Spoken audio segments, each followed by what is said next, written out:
ऐसा आप कह रहे हैं कि पढ़ाई करने के टाइम पे और उसके बाद आपको जो मिलता है पहले आप उससे शुरू करो। मुझे एक मौका मिला, मैं यहाँ आया लेकिन कुछ करने को नहीं था, तो एक्सपोर्ट कंपनी हमने ज्वाइन कर ली थी नोएडा में ही। वहाँ जब हमने काम किया 5-6 महीने, तब ये एहसास हुआ कि इसके लिए तो नहीं बने हैं। हाँ, मैंने सुना है कि आपने 11 स्टेट्स में काम किए हैं। चैनल की तरफ से हमें भेजा जाता था कि आप यहाँ जाओ, इसको कवर करके आओ, इसको कवर करके आओ।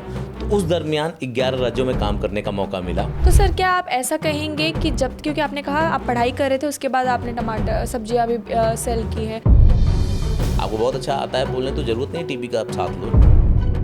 सब्जी भी चाहिए किया, वो क्या, तो क्या ज़रूरी था? नहीं, हमने बस शुरुआत की क्योंकि मुझे पैसा चाहिए था, मुझे कुछ करना था। उस करने की चाहत ने आज यहाँ लाके खड़ा कर दिया। आपने अपनी जर्नी जर्नलिस्ट से स्टार्ट की, फिर उसके बाद आप ऑथर बने, उसके बाद आप स्पीच भी दे रहे हैं, आप कोच भी हैं और उसके बाद आपने प्रोड्यूसर भी बन गए। मतलब सर अभी क्या बाकी है? निशा राजपूत नाम की लड़की थी, पश्चिमी उत्तर प्रदेश से आती हैं। जब शादी हुई उसके बाद वो घर से निकलना उनका बंद हो गया। वो टेलरिंग जानती थी, कपड़े सिलना जानती थी। आज वो अच्छे फैशन डिजाइनरों को लॉन्च कर रही हैं। लोग उनके यहाँ बहुत बड़ी तादाद में पढ़ते हैं और बहुत अच्छा रेवेन्यू क्रिएट करती हैं। तो उनको कहीं जाने की ज़रूरत नहीं पड़ी, बल्कि वो जो करती थी उसी पे उन्होंने एक बिजनेस डेवलप कर दिया। मुंबई में सबसे ज़्यादा स्ट्रगल है एक्टर्स का। जो लोग अपना सपना जीने के लिए जाते हैं, अपने टैलेंट को निखारने के लिए जाते हैं, जो लोग अपने उस काम में मजा को लेकर के जाते हैं, वो पब्लिक फोरम पे अपने आप चले आते हैं। क्या रीज़न सिर्फ पैसा है? नहीं, ग्लैमर है। अमित भड़ाना को मैं देख रहा था एक बार, उसका एक इंटरव्यू देख रहा था।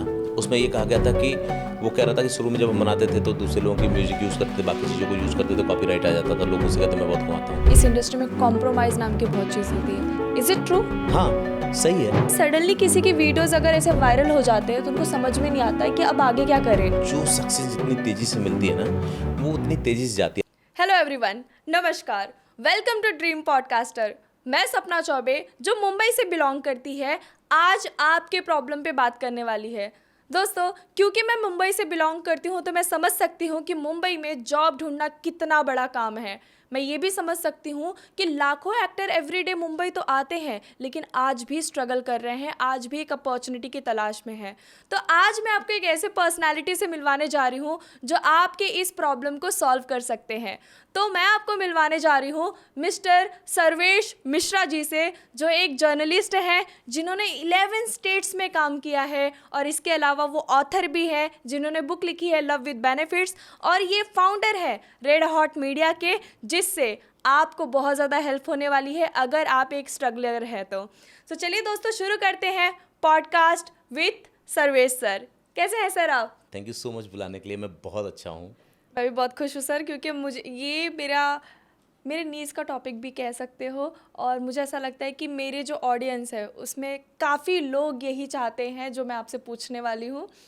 लेकिन सर मैं शुरुआत इस तरीके से करने वाली हूँ क्योंकि मुझे लगता है कि this is the first time I am having a podcast with journalist. So sir, आपने जर्नलिस्ट की शुरुआत कैसे की? मतलब 20 साल की एज में क्या आपको पता था कि आप जर्नलिस्ट बनने वाले हैं, या लाइफ ने आपको धक्का मार दिया? नहीं, लाइफ ने ही धक्का मारा। अच्छा। होता क्या है ना कि जो लोग पूरब से आते हैं ना, वो शुरू में अपने गोल को लेके क्लियर नहीं होते। मैं उत्तर प्रदेश के आजमगढ़ ज़िले का रहने वाला हूँ।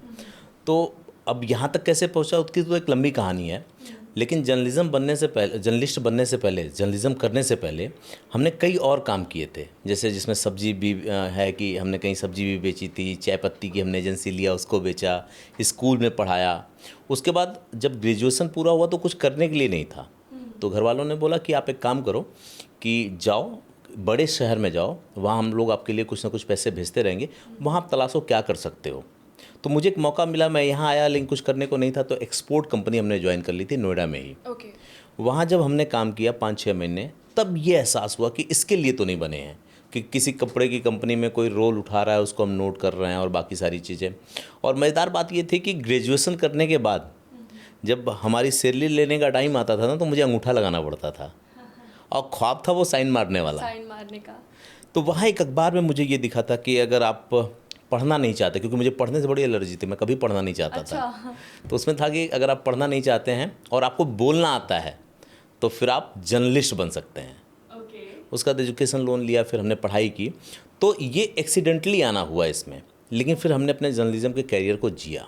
हाँ, मैंने सुना है कि आपने 11 स्टेट्स में काम किए हैं। हाँ। कश्मीर से लेके हिमालय तक। हाँ, उसमें कुछ हुआ यूँ कि मैंने जी न्यूज़ ज्वाइन किया था 2011 में, और वो कुछ किस्मत ही ऐसी थी कि 7-8 साल तक बहुत बड़ी-बड़ी घटनाएँ हिंदुस्तान में हुई। जैसे उसी समय रामदेव जी का आंदोलन हुआ था, फिर अन्ना का आंदोलन हुआ था, आम आदमी पार्टी की सरकार बनने की बात थी। मराठावाड़ा में अगर आपको याद हो, क्योंकि आप महाराष्ट्र से ही हैं, वहाँ किसान बड़े सुसाइड कर रहे थे, वहाँ पानी भी नहीं था। तो फिर वो कवर करने के लिए मैं मराठावाड़ा गया। फिर केदारनाथ में डिजास्टर आया था, आपको याद होगा कि 2013 में। फिर एक नंदा राजात बहुत बड़ी यात्रा होती है जो 12 साल में होती है, उसको कवर करने का मौका मिला। उसी समय बीच में 2 लोकसभा चुनाव, विधानसभा चुनाव कवर करने का मौका मिला। फिर कश्मीर में 2017 में बुरहान वानी, एक बहुत पोस्टर बॉय हुआ करता था आतंकवादियों का, वो मारा गया था, उसकी वर्सी थी, तो कश्मीर जाने का मौका मिला। पंजाब जाके काम करने का मौका मिला। बिहार में बाढ़ आती थी, सब कुछ उजड़ जाता था, तो बिहार में काम करने का मौका मिला। तो इस तरह से बेस तो मेरा दिल्ली था, लेकिन वो इस तरह के कुछ साल थे कि बड़ी बड़ी घटनाएं होती रहीं, और चैनल की तरफ से हमें भेजा जाता था कि आप यहाँ जाओ, इसको कवर करके आओ, इसको कवर करके आओ। तो उस दरमियान 11 राज्यों में काम करने का मौका मिला। सब फियर होता था अंदर? फियर से ज़्यादा मज़ा आता था, क्योंकि आप समझो कि जब कोई करेस्पॉन्डेंट होता है या प्रिंसिपल करेस्पॉन्डेंट होता है और जब फील्ड में काम करता है तो उसको गाड़ी मिलती है। अगर वो चैनल का रिपोर्टर है तो गाड़ी मिलती है, फिर आपके साथ एक कैमरामैन होता है, आपका एक ड्राइवर होता है, और अधिकतर जो हमने ये कवरेज की है वो मतलब बाई रोड की है। तो आप जा रहे हो, आपके साथ 2 लोग हैं, तो वो सपना जीने जैसी बात होती है, क्योंकि आप आते तो बड़े छोटे परिवेश से हो, फिर ऐसा मौका मिलता है तो फियर से ज़्यादा मज़ा आता है। और फिर जब आप वहाँ से लौट करके आते हो तो किस्से भी सुनाते हो कि यार मैंने तो ये कवर किया, वो कवर किया। टीवी पे दिखने वाला काम था तो लोग देखते थे, पूछते भी थे। जैसे आपको एक मज़ेदार घटना बताता हूँ मैं नोएडा के सेक्टर 15 में रहता था, वहाँ पे एक रेस्टोरेंट था, और केदारनाथ हम कवर करने गए थे, और उसमें जब आपदा आई थी तो पूरा रास्ता बर्बाद हो गया था, फिर कहीं कुछ था नहीं। तो उस समय जो टीम काम कर रही थी वो एक कर्नल अजय कोटियाल हैं उत्तराखंड में, वही पहली बार केदारनाथ पहुंचे थे ट्रैक करके आपदा के बाद। तो वहाँ पे टीम काम कर रही थी, तो वो मुझे हेलीकॉप्टर से लेकर वहाँ गए थे दिखाने के लिए। तब मैं जी न्यूज़ का रिपोर्टर था। अब हुआ क्या कि वहाँ से मैं आया और मेरा स्पेशल प्रोग्राम आधे घंटे का बना था और टीवी पे चल रहा था। तो खाना तब मैं होटल में खाता था, तो वो लोग परिचित हो गए थे होटल वाले, क्योंकि लगातार खा रहे थे। तो मेरा प्रोग्राम आने वाला था, तो घर पे टीवी थी नहीं, मैं रिपोर्टर था लेकिन मेरे यहाँ टीवी नहीं थी, सिंगल था, शादी वादी हुई नहीं थी, ऐसे ही रहते थे। और फील्ड में रहने की वजह से फिर ज़रूरत भी नहीं लगी कि टीवी लगवाया जाए। मैं कहा कि चलो आज यहीं हम अपना प्रोग्राम देख लेते हैं। मैं बैठा प्रोग्राम देखने के लिए और एकदम पिछली सीट पे बैठ गया, और केदारनाथ डिजास्टर की खबरें लगातार चल रही थी, तो लोग टीवी पे देख रहे थे जो खाना खाने आते हैं। तो मैंने अपना ऑर्डर दे दिया था। वो ढाबा जो है वो सरदार जी का था, ढाबा क्या रेस्टोरेंट टाइप का था। उसके बाद मैं कोने में बैठ करके देख रहा हूँ, मेरा प्रोग्राम चलने वाला था, मैंने उनको बताया था कि मेरा प्रोग्राम आएगा। तो जो प्रोमो बना था प्रोग्राम की स्टार्टिंग में वो ये था कि मैं हेलीकॉप्टर से उतर रहा हूँ, कैमरामैन नीचे था और मैं हेलीकॉप्टर से उतर रहा हूँ, और पीछे बाकी लोग भी उतरे थे और हम उसको रिपोर्टिंग करने के लिए जा रहे थे। पहले ऐसे हेलीकॉप्टर आ रहा है, फिर वो लैंड हो रहा है, मैं उससे उतर रहा हूँ। लोग देखने लगे, जो लोग खाना खा रहे थे वो भी देखने लगे, और जो उनके यहाँ वो सर्व करते थे वो भी परिचित हो गए थे। तो उन्होंने देखा, रही तो भैया आते हैं, भैया आते हैं। तो उन्होंने सरदार जी ने बोला कि अरे भाई, जिसका प्रोग्राम देख रहा है उसको खाना तो दे दो, 15 मिनट से बैठे हुए हैं। तो वो जितनी पब्लिक बैठी हुई थी ना, उसने पलट के मेरी तरफ देखना शुरू किया, अच्छा हाँ यही तो हैं। उसके बाद आए लोग, बातचीत किए, 1-2 लोगों ने फ़ोटो खिंचाया। तो जब इस तरह के इंसिडेंट होते थे ना, तो वो रोमांच पैदा करते थे ज़िंदगी में, वहाँ डर नहीं होता था, मज़ा आता था। बट सर, अभी आपने कहा कि जैसे कि आपके लाइफ ने आपको पुश किया कि आप जर्नलिस्ट बने, तो ऐसे बहुत सारे स्टूडेंट्स हैं, जैसे कि मैं भी अभी 24 ईयर की हूँ और मैं भी अभी जस्ट स्टूडेंट थी, अभी स्टडी कंप्लीट किया है। तो ऐसे बहुत सारे लोग हैं, स्ट्रगल कर रहे हैं अपने लाइफ में, अपने करियर में। आपने तो शुरुआत कर ली, लेकिन आप मुझे उस टाइम के बारे में थोड़ा सा बताना चाहेंगे कि आपने कैसे शुरुआत की, अपने आप को कैसे पुश किया? अच्छा, क्या होता है ना, जब आपकी महत्वाकांक्षा बहुत बड़ी हो ना, तो इस तरह की चीज़ें अंदर से आपके आती हैं। 2 तरह का व्यक्ति होता है, एक अपने कंफर्ट जोन में होता है, उसको जो मिल गया ठीक है। अपन जैसे लोगों को ये होता है ना कि यार नाम भी चाहिए, पैसा तो चाहिए, लेकिन इस धरती पे आए तो कुछ लोग हमें पहचाने, वरना ये जीवन बेकार है। तो ये एक चीज़ थी जो लगातार पुश करती रही।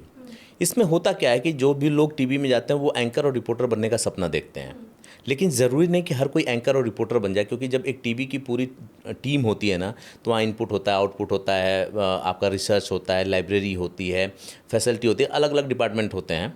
तो लोगों को अलग अलग जगहों पे काम करने का मौका मिलता है। कोई पीसीआर में करता है, कोई एमसीआर में करता है, कोई डेस्क पे काम करता है, कोई इनपुट पे करता है, कोई आउटपुट करता है। कुछ लोग एंकर बन पाते हैं जो टीवी का चेहरा बनते हैं। तो बहुत से लोग तो यही सोच करके आते हैं कि मुझे यही करना है, और वो नहीं कर पाते तो टूट जाते हैं, तो बाहर आ जाते हैं। अपने साथ ऐसा कुछ नहीं था। अपने को एक बड़ी कंपनी में अच्छी सी नौकरी करनी थी, जर्नलिज्म वाले में, जहाँ हमने एजुकेशन लोन लेकर के पढ़ाई की थी। अब हम जब वहाँ गए तो काम करना शुरू किया, असाइनमेंट पे थे तो अच्छा लगता था, मन से काम करते थे, तो बॉस की नज़र में आए। जब बॉस की नज़र में आए तो बॉस ने कहा कि यार लड़का ठीक बोल लेता है, अपने को रिपोर्टर की ज़रूरत है, और इत्तेफाक से वहाँ ज़रूरत भी रिपोर्टर की थी, तो वो ब्रेक मुझको मिल गया। जब रिपोर्टिंग में गया तो मज़ा आने लगा, तो काम करने लगे हम। तो आप ये मान लो कि अगर आपके अंदर कुछ करने की आग है तो आप कहीं ना कहीं पहुंच जाओगे, नियति उसका रास्ता बना देती है। लेकिन सबसे पहले आपको करने के लिए सोचना पड़ेगा। 2017-18 में मैंने जी न्यूज़ छोड़ दिया, उसके बाद 2 साल तक बेकार था, कहीं कुछ नहीं करता रहा, गंगा किनारे बैठा रहता था ऋषिकेश में, लेकिन कुछ करना चाहता था। इसलिए आज यहाँ हूँ और आप लोग बुला करके बात कर रहे हो, ताकि कुछ दूसरों को भी मिल पाए, और मैं भी अपने सपने को जीने की कोशिश कर रहा हूँ। तो जो आपने कहा ना कि कौन सी चीज़ पुश करती है, वो आपकी महत्वाकांक्षा, आपकी जो इच्छा होती है। इसलिए कभी भी इच्छा को मरने नहीं देना चाहिए। तो सर क्या आप ऐसा कहेंगे कि जब, क्योंकि आपने कहा आप पढ़ाई कर रहे थे, उसके बाद आपने टमाटर सब्जियां भी सेल की हैं, तो ऐसा आप कह रहे हैं कि पढ़ाई करने के टाइम पे और उसके बाद आपको जो मिलता है पहले आप उससे शुरू करो, नहीं कि स्ट्रगल करो मार्केट में, ऐसा कुछ आप ऐसा नहीं, कह रहे हैं? मेरा ये मानना है आज के दौर में इंतज़ार करने की ज़रूरत नहीं है। इंतजार करने की ज़रूरत। एक दौर था जब, जैसे मैं यूपी से आता हूँ, तो बगल में प्रयागराज है, इलाहाबाद जिसको कहते थे, लोग वहाँ जाते थे, यूपीएससी की तैयारी करते थे। दिल्ली में लोग आके यूपीएससी की तैयारी करते थे। तब लोगों का टाइम बहुत होता था और विकल्प बहुत कम होते थे।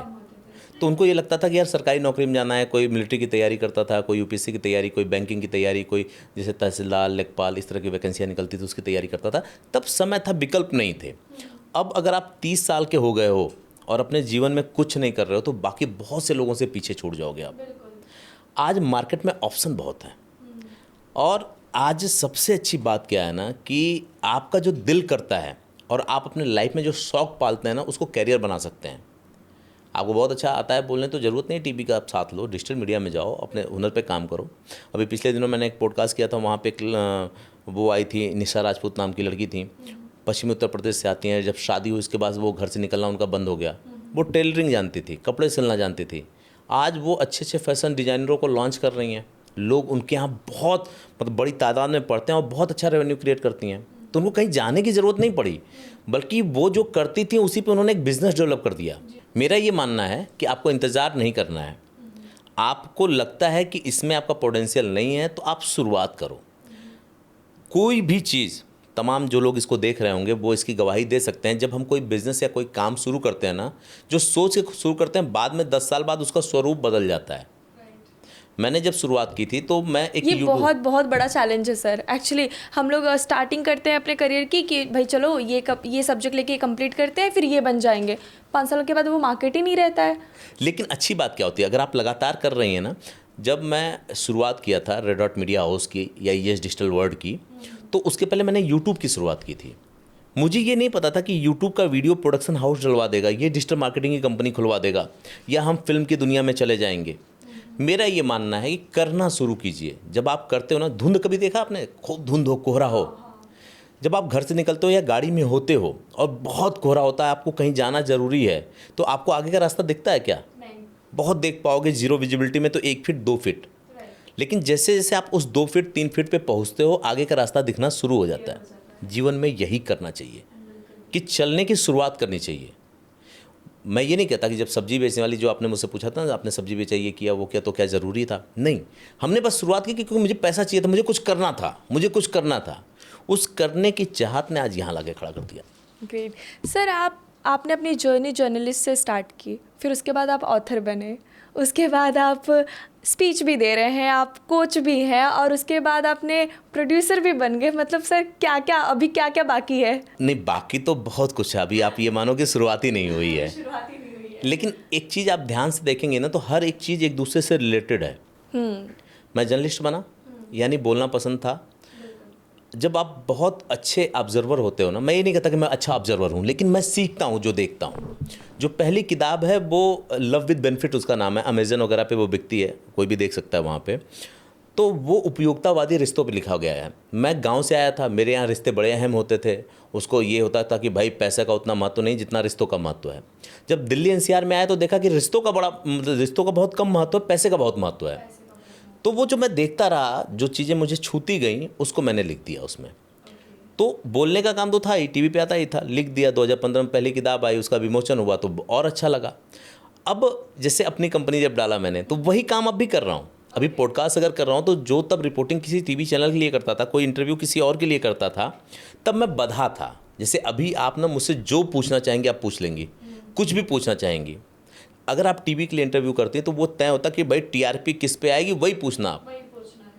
तो आप जो करना चाहती थी वो नहीं कर पाएंगी, लेकिन अब आप वो कर पाएंगी। तो यही हुआ मेरे साथ कि रिपोर्टिंग मैंने छोड़ा तो ये जब इस्टेब्लिश किया तो यहाँ वो बात कर पा रहा हूँ मैं।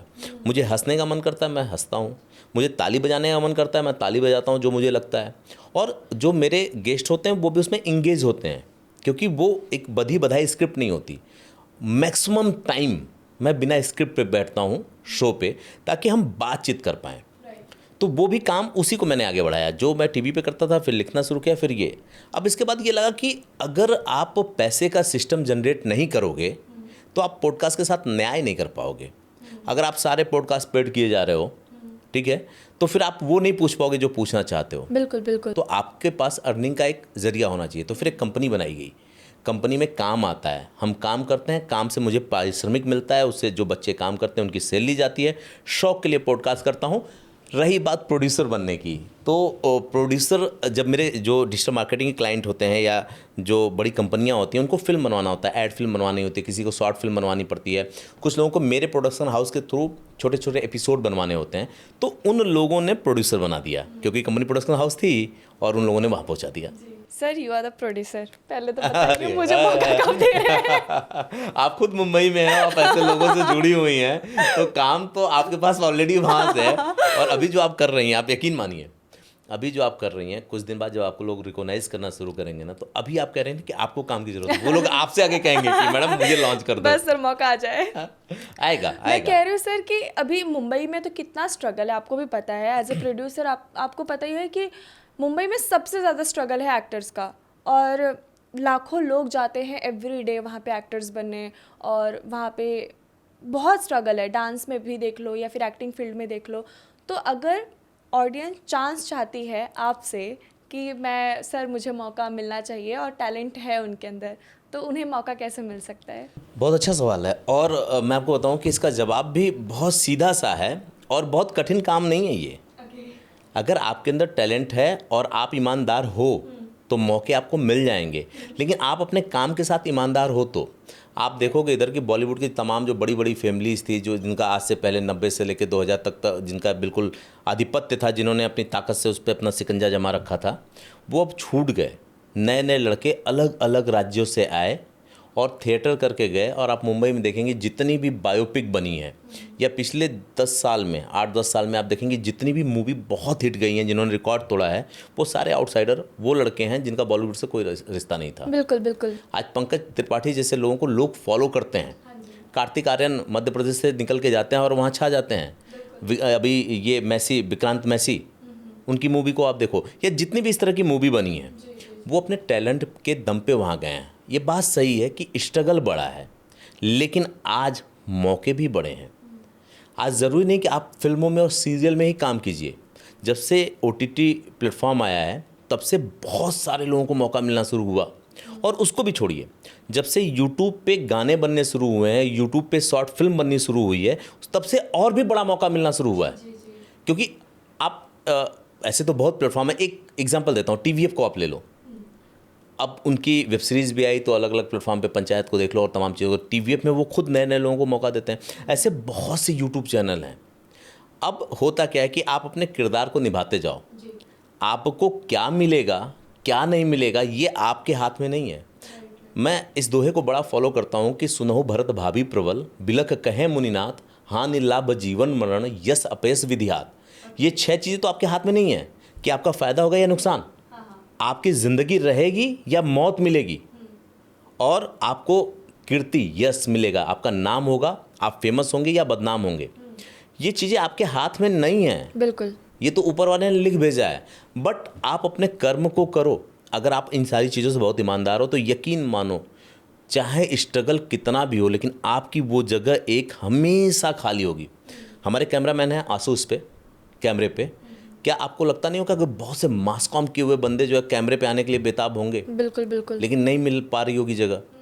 आंसू ने अपना खूंटा गाड़ लिया कि भाई अब आंसू को कोई रिप्लेस नहीं कर सकता, क्योंकि काम बहुत ईमानदारी से करता है। वो टाइम देख के कभी काम नहीं करता। आप उसको सुबह 7 बजे से लगाते हो और रात को 9 बजे तक उससे काम करवा लेते हो। अब ज़िंदगी में आपको चुनना होगा तो आप कैसे लोगों को चुनोगे? 10 से 6 वालों को, या फिर 7 से रात को 10 बजे काम करने वाले को? ऑफ कोर्स आशु जैसे लोगों को ही चूज अब करेंगे। आंसू जैसे लोगों को आप चुनेंगे तो आंसू जैसे लोगों को मौका मिलेगा। यही होता है इंडस्ट्री में भी। अभी हम लोग पेटीएम के लिए कुछ फिल्म कर रहे थे, एड फिल्म थी, उसमें हमने चुना। उसमें बहुत से कलाकार ऐसे थे जो बहुत फ्लेक्सिबल थे। वो सेट पे आए, आपको पता है कि वहाँ घंटे के हिसाब से काम होता है, और घंटा अगर ऊपर चला गया तो फिर आपको ओवर टाइम देना और बहुत सी चीज़ें होती हैं। कुछ लोगों का नहीं सर, चलो ठीक है इसको हम निकाल देते हैं, कोई बात नहीं। अब अगली बार जब मुझे कॉस्ट करना होगा, एक्टर भी अच्छा है, उसका नेचर भी अच्छा है, तो हम क्या करेंगे कि यार उस लड़के को बुलाओ, अच्छा करता है, काम भी अच्छा करता है, उसका व्यवहार भी अच्छा, तो उसको बुला लो। तो जीवन में ना आपका काम, आपका व्यवहार, ये दोनों बहुत मायने रखता है कि आप कहाँ जाओगे। बाकी उसके बाद मेरा ये मानना है कि सब कुछ ईश्वर पे छोड़ देना चाहिए। आपने सर एक बहुत अच्छी बात बोली कि जो लोग काम करते हैं उनको चांस मिलता ही है, राइट। तो लेकिन कई लोग तो ऐसे स्ट्रगल कर रहे हैं कि उनको चांस ही नहीं मिल रहा, और वहाँ पे आप जैसे लोगों तक पहुँचे कैसे, ये तो बिल्कुल ही पता नहीं है। तो आप जैसे लोगों तक पहुँच सके और उन्हें मौका मिल सके, वो प्रोसेस क्या होता है? हम जैसे लोगों तक पहुंचने की ज़रूरत नहीं होगी, हम जैसे लोग ना ढूंढ लेंगे। आपने स्ट्रगल की बात की, पंकज त्रिपाठी, मुझे लगता है गैंग्स ऑफ वासेपुर के बाद लोगों ने जानना शुरू किया उनको बहुत तेज़ी से। या फिर नवाजुद्दीन सिद्दीकी को देख लो आप, विक्रांत मैसी को देख लो, और तमाम ऐसे लोग हैं। मैं 2-4 नाम की बात नहीं करता। आप एक बार जाओ ना कि ये लोग कितने दिनों तक अंधेरे में रहे हैं। मनोज बाजपेयी को ले लो आप, ये लोग बिहार से निकले, 20-20 साल, 25-25 साल ये लोग संघर्ष किए हैं। 10 साल, 12 साल, 15 साल से कम का तो किसी का संघर्ष नहीं है। अब अगर उस 15 साल में वो टूट के भाग जाते तो कभी मनोज बाजपेयी, पंकज त्रिपाठी, नवाजुद्दीन सिद्दीकी नहीं बन पाते। तो आपको इंतज़ार करना पड़ता है और अपने रोल के। नवाजुद्दीन सिद्दीकी का एक लगान में आप देखेंगे तो कितना छोटा सा रोल है, शायद अगर मैं सही हूँ तो लगान में बहुत छोटा सा रोल, आप पहचान भी नहीं सकती। ऐसी कई मूवी हैं जिसमें उसमें बहुत सा 1 मिनट, 2 मिनट, 3 मिनट का रोल है। आज पूरी की पूरी फिल्म उनके ऊपर जाती है, लेकिन क्या उन्होंने इंतज़ार किया और उनके टैलेंट को लगातार लोगों ने देखा है। मैं फिर कहूँगा, अपने काम के साथ ईमानदार रहो और ऊपर वाले की सत्ता पे आप जिसको भी मानते हो उस पर भरोसा रखो, क्योंकि इससे बड़ी कोई ताकत नहीं है। मेरे पिताजी अक्सर, जब मैं अपने स्ट्रगल के दिनों में था, तो वो मुझसे एक चीज़ कहते थे। जब मुझे फ़ोन करते थे, पूछते थे कैसा चल रहा है काम, ये वो, मैं बताता था बहुत परेशान हूँ, ये वो। मैंने कहा ये कर रहा हूँ। बोले अच्छा कैसा हो रहा है? मैंने कहा धीरे धीरे ग्रो कर रहा है। तो वो कहते थे कि धीरे धीरे रे मना, धीरे सब कुछ होए, माली सींचे 100 घड़ा, ऋतु आए फल होए। अब क्या होता है कि धीरे धीरे रे मना, मतलब सब कुछ धीरे धीरे चीज़ें होती हैं। एक जो माली होता है ना, वो कोई पौधा लगाया, आम का पौधा लगाया या किसी भी चीज़ का पौधा लगाया, वो पौधा लगाने के बाद उसको धीरे धीरे पानी देता है, वो ग्रो करता है, और जब उसका टाइम आता है तभी वो फल देता है। आप आज लगा करके फल नहीं ले सकते कल। बिल्कुल बिल्कुल। तो आप अपने कैरियर में भी जब इन्वेस्ट कर रहे हो ना, तो उसका टाइम आएगा तो उसका फल मिलेगा। आज मेरा कम से कम आप ये मान लो कि 15, 16, 17, 18 साल का मेरा संघर्ष है ये। और अगर मैं उस सब्जी बेचने वाले टाइम को ले लूँ तो मेरी ये जो उम्र है उसका आधा, मतलब आप ये उसका आधा नहीं, मैं आपसे कहूँगा कि आधे से ज़्यादा, जब मैं बहुत छोटा था तभी ये सब करना शुरू कर दिया था। तो वो संघर्ष बहुत बड़ा हो जाएगा। लेकिन टाइम कब आया, लोगों ने कब जानना शुरू किया? जब मैं लोगों के लिए कुछ करना शुरू किया। और वो अब तो एक 20-22 साल का जो समय है ना, उसके बाद कुछ भी रातों रात नहीं होता। आज आपने पॉडकास्ट शुरू किया है, आप जितने भी करते रहोगे, पीछे आपने जो किया है, एक टाइम ऐसा आएगा कोई एक पॉडकास्ट आपका लोगों के बीच में ला करके आपको खड़ा कर देगा। लेकिन वो टाइम लगेगा। तो वो सारे लोग जो ब्रेक चाहते हैं, उनको लगता है हमको किसी को ढूंढना, नहीं, आप करो। यूट्यूब में कितने प्रोड्यूसर ऐसे बने, टिकटॉकर कितने ऐसे हुए जिसको बॉलीवुड के लोग उठा करके ले गए, उनको काम दिए। तो वो ऐसा क्या करे सर कि वो आप लोगों की नज़र में आ सके? अगर मान लो कोई एक्टर है, उसको मौका नहीं मिलता है, वो सोशल मीडिया पे जाए, डिजिटल मीडिया पे जाए, अच्छे कंटेंट बनाए। वो नहीं, आजकल क्या है कि लोग डांस करना शुरू कर दिए और बाकी सारी चीज़ें ऐसे कि मुझे व्यूज़ मिल जाए तो कुछ स्पॉन्सर मिल जाएंगे, और स्पॉन्सर ये सोचते हैं कि चलो यार इनके ज़रिए हमारा प्रोडक्ट तो लोगों के बीच में जा रहा है, हो सकता है हमको कुछ बिजनेस है। इस पर मत जाओ आप। अगर आपको लॉन्ग टर्म अपनी पहचान बनानी है, कुछ बड़ा करना है, तो इन सब चीज़ों में मत फंसो, छोटी छोटी चीज़ों में। आप अपने टैलेंट को सही तरीके से रखो। अभी पिछले दिनों कुछ वेब सीरीज आई है, उसमें सारे के सारे यूट्यूबर और ऐसे लोग हैं जो अपने एक्टिंग की चीज़ें बनाते थे। किसी न किसी मुद्दे पे बनाते, कोई गरीबी पे बना दिया, किसी ने मारपीट पे बजा दिया, किसी ने कालाबाजारी पे बना दिया।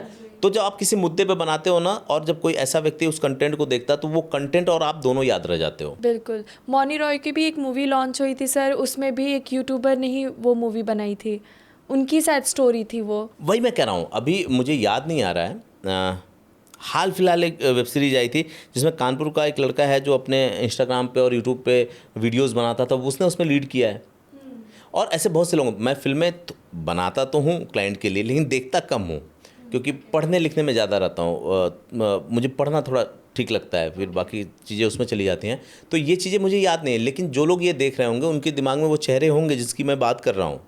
तो आप तो बस अपना काम करो, ईमानदारी से काम करो, ये सोचे बिना कि इसका रिजल्ट क्या आएगा। मैक्सिमम लोग फेल कहाँ होते हैं, जब वो ये सोचते हैं ना मैं ये कर रहा हूँ और मुझे इसका रिजल्ट मिलना चाहिए।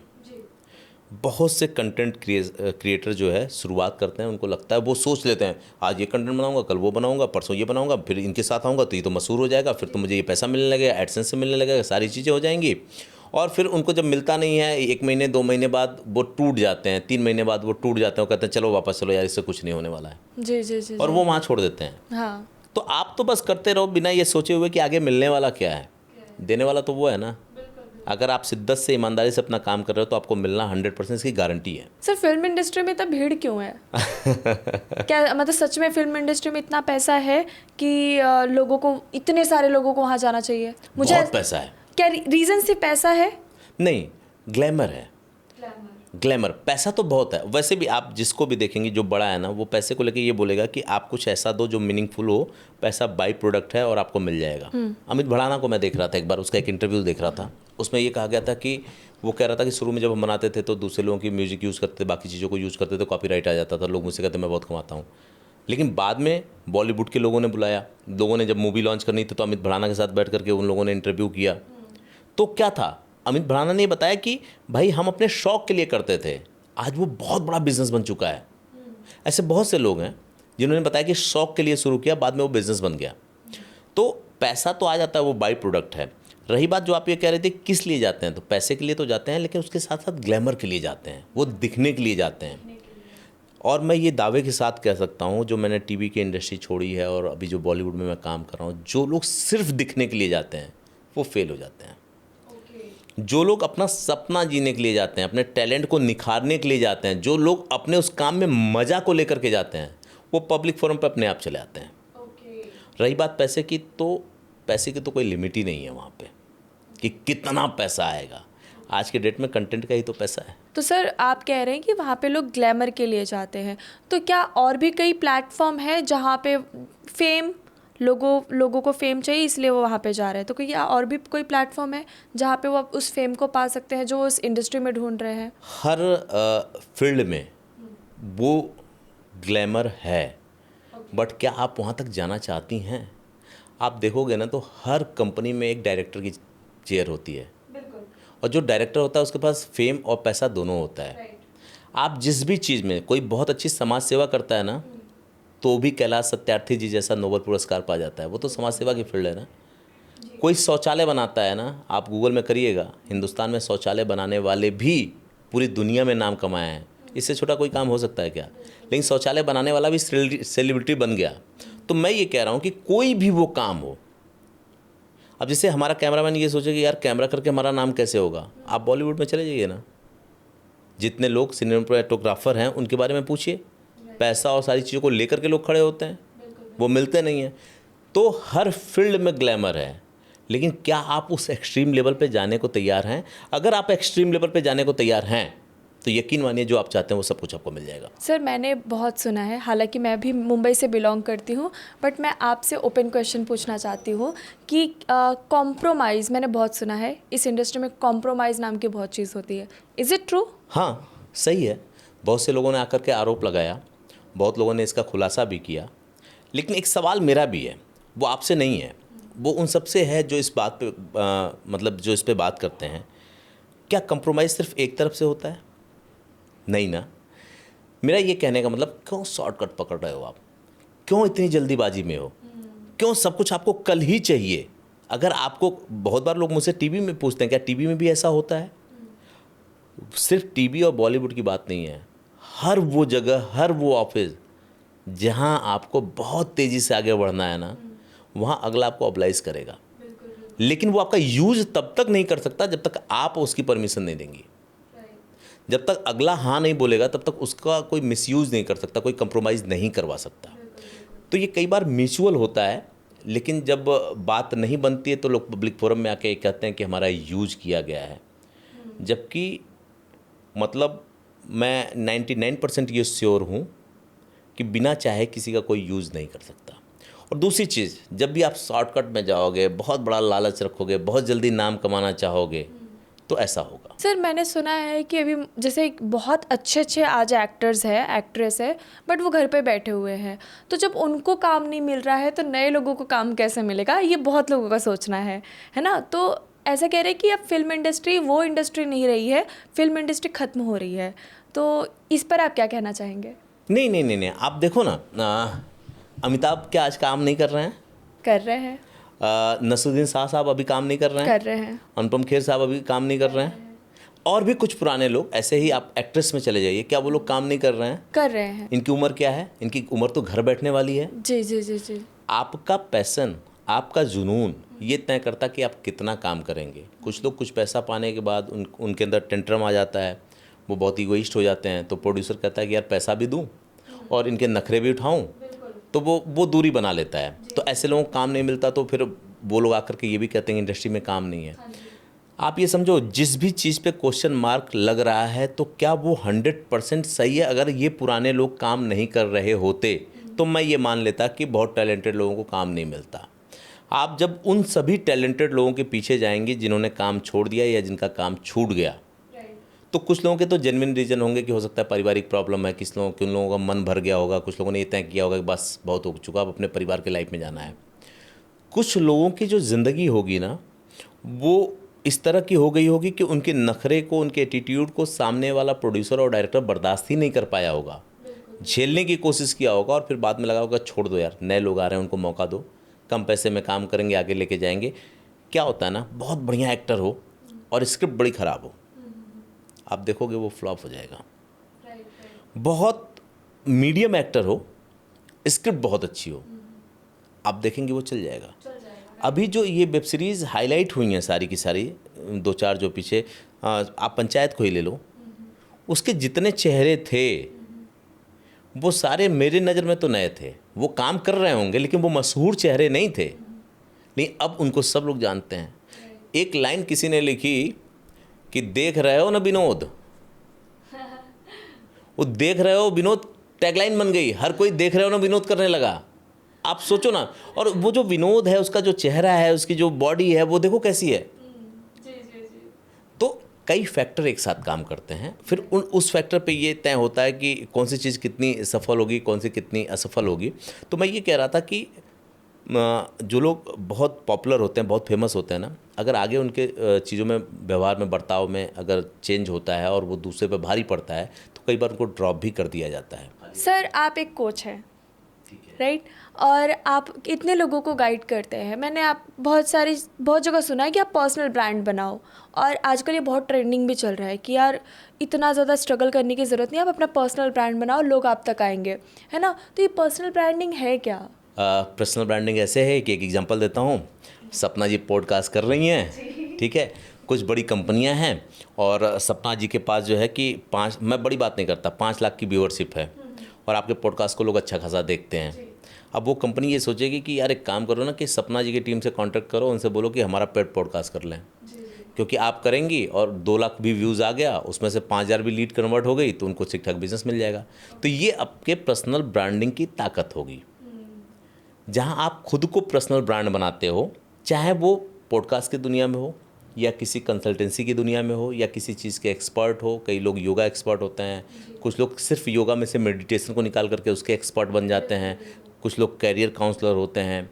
तो कुछ लोग सेक्रेटरिस्ट होते हैं, मतलब अलग अलग जिस भी फील्ड में आप काम कर रहे हो, अगर आप उसमें अपने आप को पर्सनल ब्रांड बना लेते हो तो धंधा चल के आप तक आएगा। बट सर यहाँ पे तो आपने एक स्टेज को बताया ठीक कि धंधा तब आपके पास चल के आएगा जब आपने पर्सनल ब्रांडिंग बना ली, लेकिन ये पर्सनल ब्रांड को बनाने के लिए क्या क्या करना पड़ता है? आज की डेट में तो बहुत आसान है।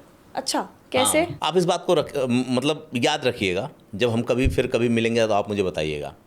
आप 1 साल पॉडकास्ट करो, ठीक है ना, आपने शुरुआत कर दी है, 1 साल बाद आप मुझसे मिलिएगा और जब आपके पास लोग आने लगेंगे ना, तो मैं आपसे पूछूंगा कि आप पर्सनल ब्रांड कैसे बना लिए। यही होती है जर्नी। सोशल मीडिया पे आप पर्सनल ब्रांड अपने आप को बना लीजिए, अपनी ब्रांडिंग कर लीजिए। फेसबुक है, इंस्टाग्राम है, यूट्यूब है, लिंक्डइन है, आप सब पे एक्टिव हो जाइए। लोग आपको देखना शुरू करते हैं और जो आपके कंटेंट है वो लोगों के मतलब के आने लगे, जिससे लोगों का फ़ायदा हो। क्योंकि आज के डेट में ना समय बहुत कीमती है। अगर कोई आपको बैठ के सुन रहा है तो आप कुछ बेहतर देंगे जिससे उसकी ज़िंदगी में कुछ ऐड ऑन हो सकता है, उसकी ज़िंदगी बेहतर हो सकती है ना, तभी वो आपको देखना पसंद करेगा। तो फिर आप ब्रांड बनती चली जाएंगी। चलो आपके एग्जाम्पल को हटाता हूँ। कोई भी अगर अपने आप को ब्रांड बनाना चाहता है, कैसे शुरुआत करें? आप जो भी अच्छा कर लेते हो जिससे दूसरे का फ़ायदा हो रहा है, यकीन मानो कि आप ब्रांड भी तभी बनोगे, आपको मिलेगा भी तभी कुछ, जब आपसे किसी दूसरे का फ़ायदा होगा, तभी चीज़ें आपके पास चल के आएंगी। तो आप उस काम को फ्री में करना शुरू कर दो, यूट्यूब पे, फेसबुक पे, इंस्टाग्राम पे, इन सारी जगहों पे। जहाँ एक दर्शक आएगा, वो आप तक आएगा, वो आपको बताएगा क्या सही है, क्या और सही करने की ज़रूरत है। आपका दर्शक आपको करेक्ट कर देगा। बहुत से मेरे दर्शक मेरे पॉडकास्ट पे आके लिखते हैं कि आपको ये सही करना चाहिए, और मैं करता हूँ, और मैं करता हूँ तो उसका फ़ायदा भी मिलता है। तो जब वो आपको कहेंगे, आप करेक्ट होते जाओगे, तो वहाँ पे आपकी विजिबिलिटी बढ़ती चली जाएगी, और जितना आपका बेस बढ़ता जाएगा दर्शकों को और लोगों का, उतना ही बेहतर आपका ब्रांड होता चला जाएगा। सर अभी आपने ब्रांडिंग की बात की तो मुझे याद आ गया कच्चा बादाम। कच्चा बादाम। फिर हिमेश रेशमिया जी ने एक फीमेल को आर्टिस्ट बनाया था, उन्होंने सिंगिंग, उनकी आवाज़ बहुत अच्छी थी तो उनको भी मौका दिया था, लेकिन कोई चला नहीं। तो मतलब मेरा क्वेश्चन यहाँ से ये है कि कई बार ऐसे होते हैं कि रातों रात आपके वीडियो चल जाते हैं, रातों रात कोई भी, जैसे फॉर एग्जांपल मैं तो पॉडकास्ट कर रही हूँ तो मुझे पता है मुझे आगे पॉडकास्ट ही करना है, लेकिन सडनली किसी की वीडियोज़ अगर ऐसे वायरल हो जाते हैं तो उनको समझ में नहीं आता है कि अब आगे क्या करें।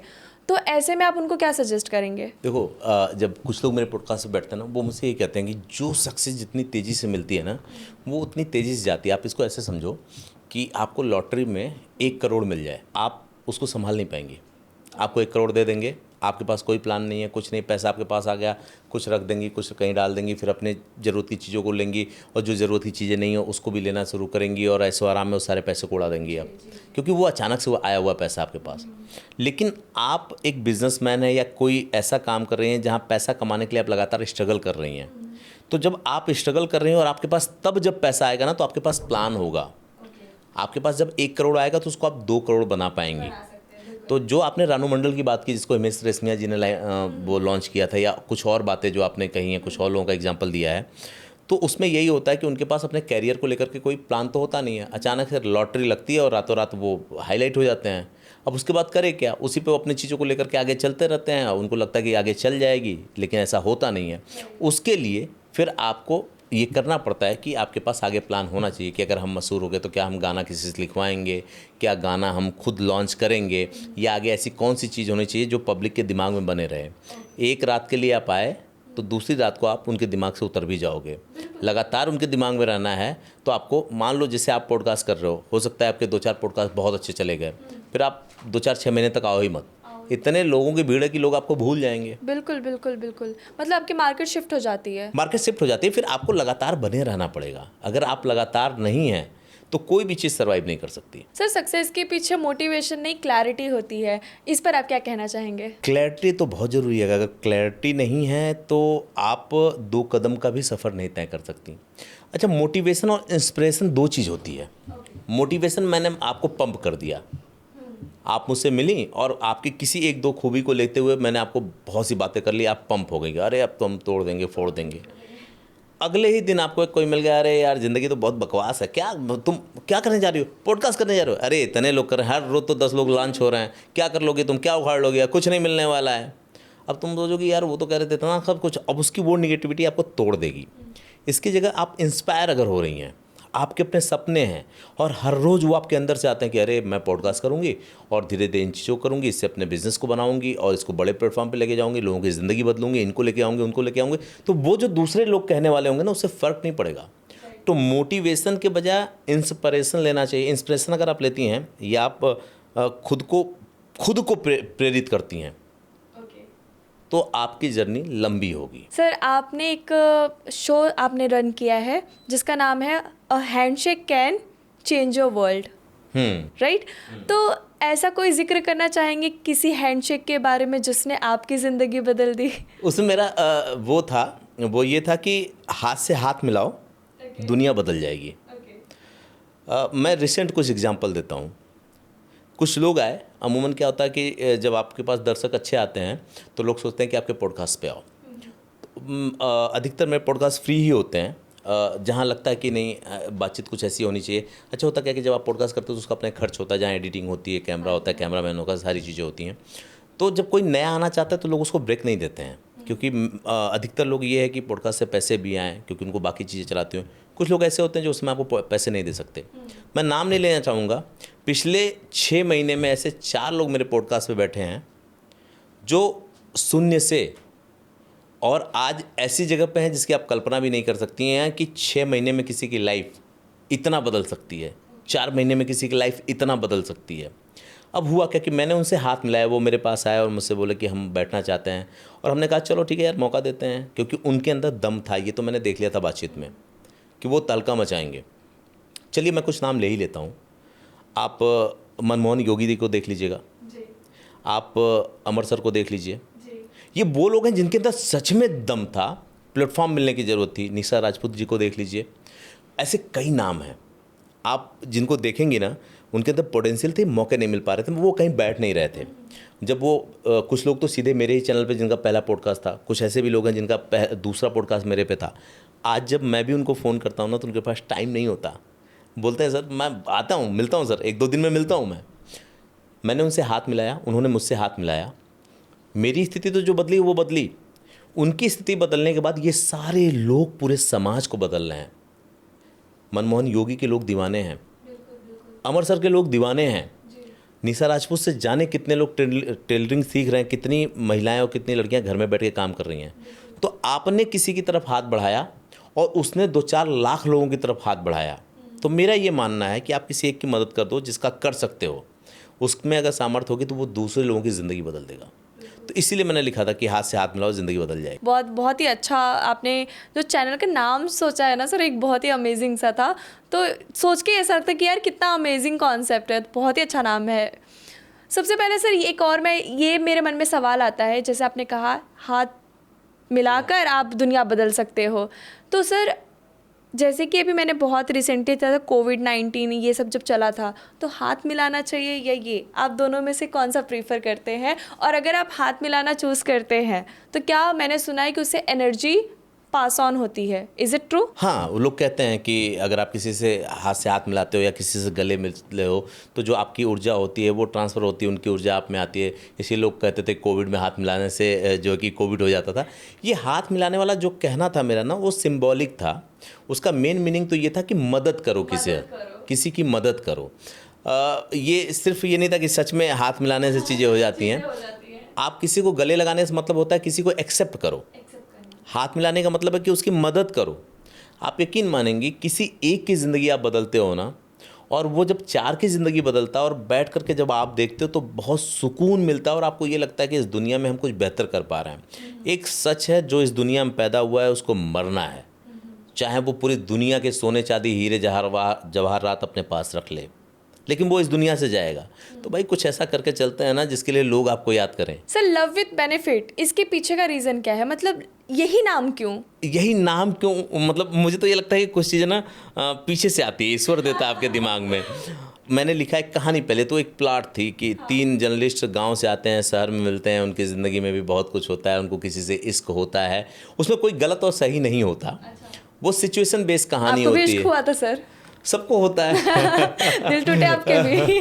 सबके होते हैं, कुछ लोग संभल जाते हैं और कुछ लोग उसमें जो है कि उसके पीछे ही चले जाते हैं। तो आप बिखर गए थे या संभल गए थे? नहीं, बिल्कुल, अगर हम संभले नहीं होते तो आज आपके साथ यहाँ कैसे बैठे होते? सर वाइफ आपका चैनल देखेंगे? कुछ भी छिपा नहीं, कुछ भी नहीं छिपा है। मेरी सबसे अच्छी बात यह है कि मैं सब बता के रखता हूँ। बढ़िया। तो क्या हुआ कि उसमें जो कंडीशन थी ना कि उसमें क्या किया जाए, तो एक चीज़ थी कि हम लोग देखते थे कि अपने यहाँ संबंध बनाते थे, लेकिन हम ना किसी से कोई एक्सपेक्टेशन नहीं रखते थे। यहाँ संबंध ही एक्सपेक्टेशन के साथ बनाए जाते हैं कि अच्छा फलाने क्या है ना कि वहाँ वो डीएम साहब हैं, मिल लो बहुत काम आएंगे, मतलब चलो सपना पॉडकास्ट है, इनसे दोस्ती कर लो, कुछ नहीं तो एक आध फिल्म तो बनाई देंगी हमारी, एक आध पॉडकास्ट तो कर ही देंगी, और फिर ये काम हो गया तो हमने आपको छोड़ दिया। तो इसकी वजह से ये सोचा गया क्या हो क्या हो क्या हो, तो पता चला कि एक नाम ये समझ में आया दिमाग में, तो हमने इसको रख दिया। और फिर इसको लोगों ने पढ़ा तो बड़ी अच्छी प्रतिक्रियाएँ हैं लोगों की, और अच्छी बात ये रही कि जिन लोगों ने पढ़ा उसमें से मतलब 90% लोग ये कहे कि ये तो मेरी कहानी है। वो सच में ऐसा है कि कॉलेज लाइफ से शुरू होती है और जीवन के एक पड़ाव पे जाके ख़त्म होती है। तो जहाँ तक है कि हर आदमी की कॉलेज लाइफ एक ही जैसी होती है, किसी की थोड़ी ऊपर किसी की थोड़ी नीचे, तो वो इसी के इर्द गिर्द ताने बाने बुने गए थे, इसीलिए ये नाम रखा गया। लव विद बेनिफिट, ये कैसा होता है कि फ्रेंड्स विद बेनिफिट तो लोग वहाँ ना चले जाए। मज़ेदार बात कि मुझे इसको रखने के बाद मेरे दोस्तों ने बताया कि क्योंकि वो अंग्रेजी मूवी है, अब मैंने तो कभी देखा नहीं था, कि अरे यार तुम उससे इंस्पायर होकर लिखे हो क्या? मैंने कहा नहीं, मैंने तो देखा भी नहीं है। बोले एक मूवी भी है, आज तक मैंने नहीं देखा उसको, लेकिन मैंने ये इसीलिए लिखा था कि उपयोगितावादी रिश्ते, कि फ़ायदा है तो रिश्ता बनाओ, फ़ायदा नहीं तो छोड़ो भाड़ में जाए। सर अभी आपने जिक्र किया था red hot media and ES digital world, आपका ये दो है, तो आप इसके थ्रू मतलब कौन से कंटेंट आप ऑडियंस को देते हैं? रेड हॉट मीडिया हाउस ना एक कंप्लीट मीडिया हाउस है जो 360 डिग्री डिजिटल जो प्रॉब्लम है ना उसका सलूशन वो देता है। मेरे पास अलग अलग तरीके के बहुत से क्लाइंट हैं, जिसमें रियल इस्टेट भी हैं, हॉस्पिटल भी हैं, एस्ट्रोलॉजर भी हैं, कुछ ऐसे डॉक्टर्स जो इंडिविजुअल क्लिनिक चलाते हैं वो भी हैं, इसके अलावा प्लाईवुड की कंपनी और बहुत तरह के लोग हैं जो मेरे क्लाइंट हैं, जिनको अपने बिज़नेस को आगे बढ़ाना होता है। तो अभी क्या है कि लोग डिजिटल मार्केटिंग का मतलब ये समझते थे कि फेसबुक, इंस्टाग्राम और गूगल पे आप जो है प्रचार कर लो और यही आपका डिजिटल मार्केटिंग है, और ऐसे लोगों को फिर प्रॉब्लम होती। तो मार्केट में एक बहुत बड़ी प्रॉब्लम थी कि उनको कंप्लीट सोल्यूशन नहीं मिल पाता था। अब ये समय सिर्फ आपके एसईओ का या कंटेंट राइटिंग का नहीं है, आपके वीडियो का भी है, आपके शूट करने का भी है। अब मैं खुद मास्टर इन मास कम्युनिकेशन हूँ, और जो वाइफ है मेरी वो कंपनी अगर देखती हैं तो वो खुद आरजे रही हैं, वो खुद पुणे यूनिवर्सिटी से गोल्ड मेडलिस्ट है मास कॉम में। तो हम लोगों ने जब इसको मिलके वो किया तो ये सारे काम हम जानते थे कि किस चीज़ को कैसे ले जाकर के ऊपर रखना है, टॉप पे रखना है, कहाँ से लीड जनरेट करनी है, कैसे किसी भी बिज़नेस को लोगों के साथ अटैच करना है। तो हमने पूरा एक मैकेनिज़्म बनाया, और जहाँ पे आप डिजिटल प्रोडक्ट भी क्रिएट करते हैं हम, और इसके साथ ही वेबसाइट मेकिंग से लेकर के जो डिजिटल प्लेटफॉर्म पे आप एडवर्टाइजमेंट कराते हैं वो भी होता है, जो ऑफलाइन मार्केटिंग का काम है वो भी हम करते हैं। उसके अलावा कंटेंट क्रिएशन का काम होता है, डॉक्यूमेंट्रीज़ का काम होते हैं, जो आप कॉर्पोरेट जो डिजिटल डॉक्यूमेंटेशन होता है उसका भी काम करते हैं। फिर रेड हॉट मीडिया हाउस आपकी इम्पा में रजिस्टर्ड, इम्पा एक ऐसा एसोसिएशन है जो मुंबई में जितने प्रोड्यूसर्स होते हैं वहाँ रजिस्टर्ड होते हैं, जहाँ पर अपनी फिल्मों का नाम रजिस्टर्ड करवाते हैं फिल्म बनाने से पहले, और भी दूसरे तरह की मदद उनको वहाँ से मिलती है। बाकी जो इन्फॉर्मेशन होती है वो अपडेट होती रहती है। तो रेड हॉट मीडिया वहाँ भी इनपैनल्ड है। तो उसके बाद हम मुंबई गए, मुंबई में हमने बड़ी फिल्में करना हुआ, या फिर जो ऐड फिल्में होती हैं, जैसे पेटीएम को मैं वही बता रहा था, हम लोगों ने पेटीएम को बना के दिया। या फिर कुछ लोग ये चाहते हैं कि यार हमें एक प्रोडक्शन हाउस की ज़रूरत है जो हमारी वेब सीरीज़ बना दे या छोटी फिल्में बना दे, तो ये सारा काम हम लोग मुंबई से करते हैं। तो red hot media house basically ये पूरे काम करती है। ईएस डिजिटल वर्ल्ड क्या है कि आप देखेंगे कि आजकल एलईडी जो है, आप चौराहों पे देखते होंगे एलईडी लगी रहती हैं जहाँ पे एड्स चलती हैं, तो उसकी मैन्युफैक्चरिंग का काम है। हमारा एक पार्टनर है जिसके साथ हम वो काम करते हैं, और वो एलईडी हम सप्लाई करते हैं, डिजिटल स्टैंड ही हम सप्लाई करते हैं, तो वो काम अपना उस कंपनी पे करते हैं। तो ये दो कंपनियां जिसको लेकर के हम तो चल सर रहे हैं। अभी आपने नंबर बताया 360 राइट पूरा? हाँ, 360 डिग्री मतलब 360 मतलब हाँ, तो ऐसे में मतलब ये जो आपका प्लेटफॉर्म है काफ़ी मतलब यूनिक प्लेटफॉर्म है, तो क्या ऐसे हाउस वाइफ या कोई स्टूडेंट या कोई स्ट्रगल जो कर रहा है जॉब एंड ऑल में, उनको यहाँ से कोई हेल्प मिल सकता है? हम बहुत से लोगों को मंच देते हैं, जिससे कुछ फ्रीलांस काम करने वाले लोग हमसे जुड़े हुए हैं जो यहाँ नहीं है। मान लीजिए कोई उत्तर प्रदेश के किसी कोने में बैठा हुआ है, कोई महाराष्ट्र में है, कोई उत्तराखंड में है, वो यहाँ नहीं आ सकते, फ्रीलांस काम कर सकते हैं, तो हम उनसे फ्रीलांस काम करवाते हैं, बदले में हम उनको पे कर देते हैं। हम मैक्सिमम लोगों को ऑफिस में ये चाहते हैं कि वो ज्वाइन करें और ऑफिस में ही काम करें, क्योंकि क्या होता है कि बहुत से काम ऐसे हैं, जैसे आपके ग्राफिक डिज़ाइनर है, वीडियो एडिटर है, कैमरामैन है, या कंटेंट राइटर, जहाँ पे बहुत सी चीज़ें चेंज करवानी होती है, तुरंत क्लाइंट को बनवा के देना होता है। तो हम ये कोशिश करते हैं यहाँ रहें, लेकिन कुछ लोगों से फ्रीलांस काम करवाते हैं तो उनको हम ये जगह देते हैं। लेकिन उसके लिए क्या है कि वो सारे टेक्निकल लोग होते हैं। अब कोई ऐसे सोचे कि सिंपल ग्रेजुएशन करके आया उसको कोई जॉब या कोई काम मिल जाए तो थोड़ा सा मुश्किल होता है, क्योंकि जहाँ आप टेक्निकल काम कर रहे हो ना वहाँ इस सिंपल चीज़ों की ज़रूरत नहीं हो जाती। और इसीलिए मैं लोगों से कहता भी हूँ कि ट्रेडिशनल एजुकेशन लेने के बजाय ना आप प्रोफेशनल एजुकेशन लीजिए। कुछ भी आज के डेट में घूमने फिरने से लेकर के कुछ भी जो आपका शौक़ है ना, वो आज के डेट में आपकी जॉब बन सकती है। आप सर्च कीजिए क्या उसका कोई कोर्स होता है, अगर कोर्स होता है तो इनरोल्ड होइए और फिर आपको कोई भी जॉब देने को तैयार होगा। हम जैसी कंपनियां भी उनको जॉब देने के लिए तैयार रहेंगी। सर अभी जैसे आप प्रोड्यूसर हैं और आपने कई सारी चीज़ें की हैं, तो अगर कोई पर्सन आप तक रीच आउट करना चाहता है या फिर रेड हॉट मीडिया में जाना चाहता है, आपसे कनेक्ट करना चाहता है, तो उसके लिए कोई प्लेटफॉर्म है? कैसे आपसे कनेक्ट कर सकता है वो वेबसाइट है हमारी, उस वेबसाइट पे जा सकता है। ईमेल आईडी पे हमको ईमेल कर सकता है ऑफिस को, या फिर मेरे जो शोज चलते हैं उस पर भी लोग इंक्वायरी जनरेट करते हैं। Can you mention the website name? redhotmediahouse.com तो है ही, उसके साथ ही sarvesh@gmail.com है, आप उस पर भी जा सकते हैं। और उस पर जो नंबर है उस पर आप कॉल करेंगे तो वो 20 चीज़ें आ जाती हैं हम लोगों तक, वहाँ भी चीज़ें मिल जाती हैं। तो एक जैसे दिल्ली में अगर नोएडा में कोई आना चाहे तो नोएडा में ऑफिस है, मुंबई में एक छोटा सा सेटअप है, अगर वहाँ कोई जाना चाहे तो वहाँ भी जा कर के मिल सकता है।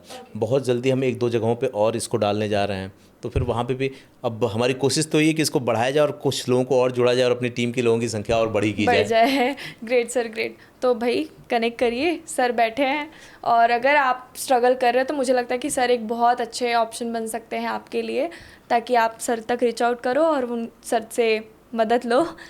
बट सर अभी आपने कहा कि आपने 11 स्टेट्स में काम किए। मैं जानना चाहती हूँ इससे कोई हॉरर कोई स्टोरीज आपके साथ कभी कुछ बनी है? हाँ, हुआ था एक बार। अच्छा। हम केदारनाथ में गए थे।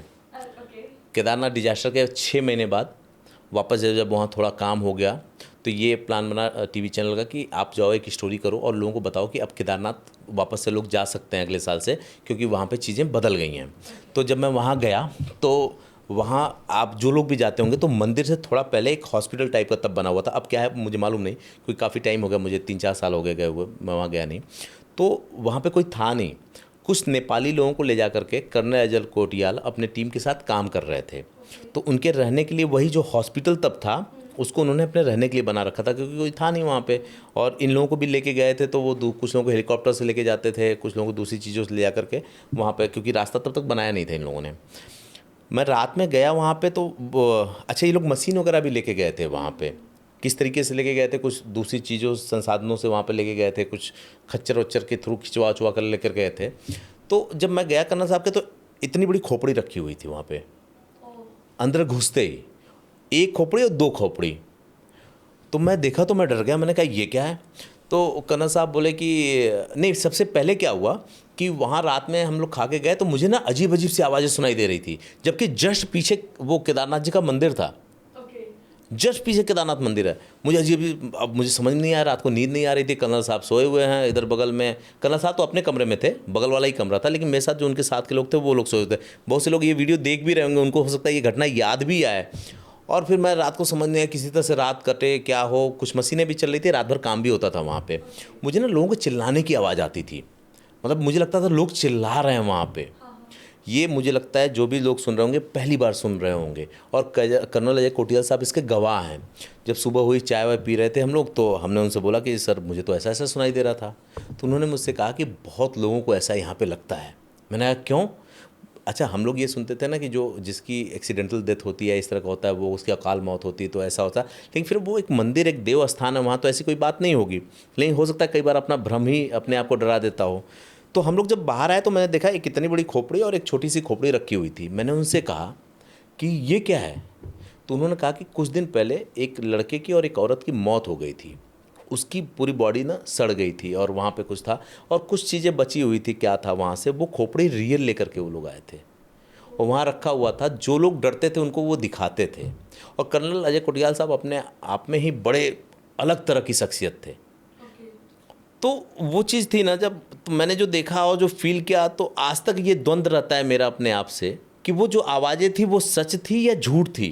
लेकिन कर्नल साहब ये कहते थे लोगों को सुनाई देता था। एक मज़ेदार बात, वहाँ जो लोग काम करने जाते थे ना, खासकर नेपाली ही काम करते थे, लेकिन वो छोड़ के भाग जाते थे। अच्छा। क्योंकि जब वो खनते थे तो वहाँ से बड़े बड़े कीड़े मकोड़े निकलते थे, उनको भी ऐसी आवाज़ें सुनाई देती थी। तो किसी तरह से तो ये बोले कि हम इसको रख करके ना हम लोगों को मोटिवेट करते हैं हाँ, हम दिखाते हैं कि डर नाम की कोई चीज़ नहीं होती, देखो ये यहाँ पे ऐसे रखा हुआ है। अच्छा। अब उनकी क्या टेक्निक थी मुझे नहीं मालूम, लेकिन वो एक जगह थी जहाँ मुझे डर लगा। कश्मीर में डर लगा। कश्मीर में आप जाएंगे, मेरे फेसबुक पे देखेंगे, तस्वीरें पड़ी हुई है। हम लोग जा रहे थे, पत्थरबाजी होने लगी, उसमें किसी ने कोई उधर से पटाखे फोड़ता था, किसी ने कोई एक चीज़ फेंक दी थी, वो क्या था, ग्रेनेड था क्या था, चोट भी लगी थी उसमें। तो आतंकवादी हमला हो सकता है ना सर? नहीं, आतंकवादी हमला नहीं था, वहाँ पत्थरबाजी होती थी। वहाँ क्या होता था कि अब तो नहीं है ऐसा, लेकिन जुम्मे वाले दिन जब लोग निकलते थे मस्जिदों से, और जब भीड़ आती थी तो वहाँ से कुछ भी हो सकता था। तो मुझको बताया गया था, आप जाएंगे तो ये सारे प्रमाण मेरे फेसबुक पे आपको देखने को मिल जाएंगे, या जी न्यूज़ के वीडियोज़ में आपको जो उनकी यूट्यूब पे अपलोड होगा उस पर मिल जाएगा। तो आप देखेंगे कि उधर से फायरिंग हो रही है, इधर से आंसू गैस के गोले छोड़ रहे हैं और पत्थरबाजी हो रही है। मैं बीच में बैठ के ऐसे ऐसे आँख मल रहा हूँ। वो बेसिकली रो नहीं रहा था, मतलब आंसू इसलिए आ रहे थे कि जो आंसू गैस के गोले छोड़े गए थे ना, वो लग रहे थे, और एक डर था कि पता नहीं बचेंगे कि नहीं बचेंगे। फिर सीआरपीएफ वालों ने बख्तरबंद गाड़ी में मुझको डाला कि अरे सर चलो यहाँ से निकलते हैं, बाकी लोग जो लोग वहाँ स्थिति संभाल रहे थे वो लोग स्थिति संभाले। वो कंडीशन थी। बिहार में बाढ़ आई थी, आप देखेंगे कि मैं यहाँ तक पानी में डूब करके आगे बढ़ा था, वो स्थिति थी। मराठावाड़ा में एक बहुत इमोशनल मोमेंट आया था, जहाँ एक बच्ची मुझे अपने लोटे से पानी पिला रही थी, और मैं पानी पीते हुए ये सोच रहा था कि मैं किसके हिस्से का पानी पी रहा हूँ, क्योंकि वो लोग 3-3 4-4 किलोमीटर दूर से जाके पानी लाते थे, और अगले दिन वहाँ पे ट्रेन से पानी आने वाला था। ये जो आप 11 राज्यों की बात कर रही हैं, डर की बात कर रही हैं, तो सिर्फ डर नहीं, ये अलग अलग राज्य ना अलग अलग तरह के इमोशंस और एक्सपीरियंस दिए, जिसके बिना पे या जिसके बेस पे आज हम यहाँ बैठ करके ये बात कर पा रहे हैं। या जीवन में जब कभी कोई मुश्किल घड़ी आती है तो मैं याद करता हूँ कि यार उससे मुश्किल होगी क्या। आप सोचो कि जब मेरे संघर्ष का दिन रहा होगा, जब मैं नौकरी छोड़ चुका था और मुझे 1 दिन 2 दिन कुछ खाने को नहीं मिला, तो मैं सोचता था क्या ये उससे कठिन परिस्थिति है जहाँ वो लोटे का पानी मुझको मिला था, जहाँ लोग 2-2 दिन तक पानी भी नहीं पी पाते थे। क्या बिहार में जो लोग चावल के लिए परेशान रहते थे, जहाँ सब कुछ डूबा रहता था, वो लोग सड़क पे आके रहते थे, उससे भी कठिन परिस्थिति है क्या। तो ये जो एक्सपीरियंस है ना, लड़ने की ताकत देता है और आपके सोच को ना और बड़ा बनाता है। लेकिन आपको उस चीज़ पे सोचना पड़ता है। तो कई तरह के अनुभव हैं, सिर्फ डर के नहीं हैं। Right sir. कभी गिव अप करने का मन किया सर? इतने सारे सिचुएशन हुए आपके साथ। कई बार कई बार। कई बार सिर्फ गिव अप करने के का मन नहीं किया, कई बार तो ये लगा कि अब जीवन ही नहीं होना चाहिए। क्योंकि 2017 तक मैं पॉलिटिकल बीट कवर करता था, तो आज जो बहुत टॉप पे लोग बैठे हैं, कई राज्यों के जो मुख्यमंत्री हैं, उनके साथ मैं बैठ चुका था। एक बहुत अलग लाइफ देखा था। 2017 के बाद जब मैं नेपथ्य में चला गया, मेरे पास कुछ नहीं था, तो गंगा के किनारे ऋषिकेश में बैठा रहता था मैं, या ऋषिकेश में जो गंगा है उसके किनारे सीढ़ियों में बैठा रहता था। पीएफ का पैसा था, पीएफ का पैसा निकाल चुका था, घर वालों से मदद लेनी नहीं थी मुझे। तो अब ऐसे परिवेश में, अब ऐसी स्थिति में क्या करोगे। एक तरफ आपको लगता था कि मेरा दौर ख़त्म हो चुका है, मैं तो बहुत टॉप पे था, दूसरी तरफ आपके पास कुछ करने के लिए है ही नहीं। तो कई बार ऐसा दर्द होता था ना, ऐसा दर्द होता था कि लगता था कुछ नहीं बचा है, क्या करें। लेकिन जब आपके माँ बाप बहुत प्यार करते हों, आपका पूरी फैमिली आपको बहुत प्यार करती हो, आपके भाई बहन बहुत प्यार करते हो, आपके दोस्त बहुत अच्छे हो ना, तो जो गिव अप करने का ख्याल आता है ना, वो वहीं फिर छूट जाता है। और कई बार ईश्वर भी आपकी मदद करता है। तब तक शादी वादी भी नहीं हुई थी, हम अकेले थे, तो ये लगता था ठीक है यार, थोड़ा संघर्ष ही कर लो। जब भी ऐसी स्थिति आती है ना, तो 2 लोगों की तरफ ज़रूर देखना चाहिए। एक वो सारे रिश्ते जो आपको बहुत प्यार करते हैं, जो आपको पैसे के लिए या आपकी सक्सेस के लिए आपसे प्यार नहीं करते, जो सिर्फ आपसे अनकंडीशनल प्यार करते हैं। और दूसरा वो जो ऊपर जिसने आपको बना रखा है। अगर सबसे बुरी परिस्थिति के बाद भी उसने आपको ज़िंदा रखा है, यानी कि आने वाले वक्त में कुछ बेहतर होने वाला है। रात कितनी भी काली हो, रात कितनी भी काली हो, लेकिन सुबह होने से नहीं रोक सकती। दिन में बादल कितना भी छा जाए, आज नहीं तो कल सूरज निकलेगा। हो सकता है कभी वो घड़ी थोड़ी लंबी हो जाए। बिल्कुल बिल्कुल। मतलब मुझे ऐसा लगता है कि इससे ज़्यादा स्ट्रगल तो नहीं होगा, क्योंकि आज भी कई सारे लोग हैं जो जॉब के लिए स्ट्रगल कर रहे हैं, जो अपने करियर के लिए स्ट्रगल कर रहे हैं, लेकिन आपने जो स्ट्रगल देखी है सर, मुझे लगता है उसके आगे कुछ भी नहीं है। और नहीं, जब मैं ऐसा नहीं कहूँगा हर आदमी का। नहीं, जो आज जॉब के लिए स्ट्रगल कर रहे हैं, मतलब आज भी जो आत्महत्या कर लेते हैं अपनी ज़िंदगी से हार कर, तो मुझे ऐसा लगता है कि ये काफ़ी इंस्पायरिंग स्टोरीज़ आपने शेयर की है, जो उनको इंस्पायर करना चाहिए कि अगर वो लोग ऐसा सोच रहे हैं तो इसके आगे तो फिर कुछ भी नहीं है। एक किस्सा सुनाता हूँ। हर आदमी का अपना एक स्ट्रगल होता है। बहुत से लोगों का मुझसे बड़ा स्ट्रगल भी हो सकता है। हो सकता है मैंने 10 साल ही किया, 12 साल ही किया। हो सकता है कुछ लोग अपने 50 साल पे सक्सेस पाते हैं, कुछ लोग 60 साल पे सक्सेस पाते हैं। हर चीज़ का तरीका अलग होता है। जो आपने बोला ना, आजकल जो लोग सुसाइड कर ले रहे हैं, उस पर एक किस्सा सुनाता हूँ मैं। जो लोग भी इसको देख रहे होंगे उनको ये बात समझ में आ जाएगी।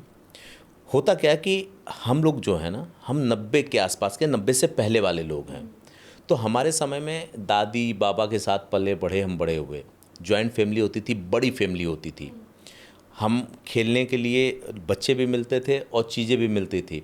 हम वो खेल खेलते थे जो फिज़िकली मेंटली हमको मजबूत करते थे। हम जो किस्से कहानी सुनते थे उसमें राजा रानी, हीरो और विलेन सब होते थे। आज का जो दौर है ना, उसमें जो लोग हैं वो, उनके पास न तो उससे वैसे किस्से कहानी रह गई, न तो जॉइंट फैमिली रह गई, न तो दादी बाबा रह गए। तो वो इमोशनल लेवल पे थोड़े कमज़ोर होते हैं। जब मैं जी न्यूज़ में था तो एक घटना हुई कि एक ही सेक्टर में कई बच्चों ने बारी बारी से 2-3 सालों में कई बच्चों ने सुसाइड कर लिया। और वो जो सुसाइड करने वाली पीढ़ी थी वो 18 साल से लेकर 22-23 साल वाली थी। तो हमारे एडिटर इन चीफ ने कहा कि यार एक प्रोग्राम बनाओ कि ऐसा क्यों होता है कि जो बच्चे हैं वो बहुत जल्दी टूट जाते हैं, और टूटते तो केवल सुसाइड को गले लगाते हैं।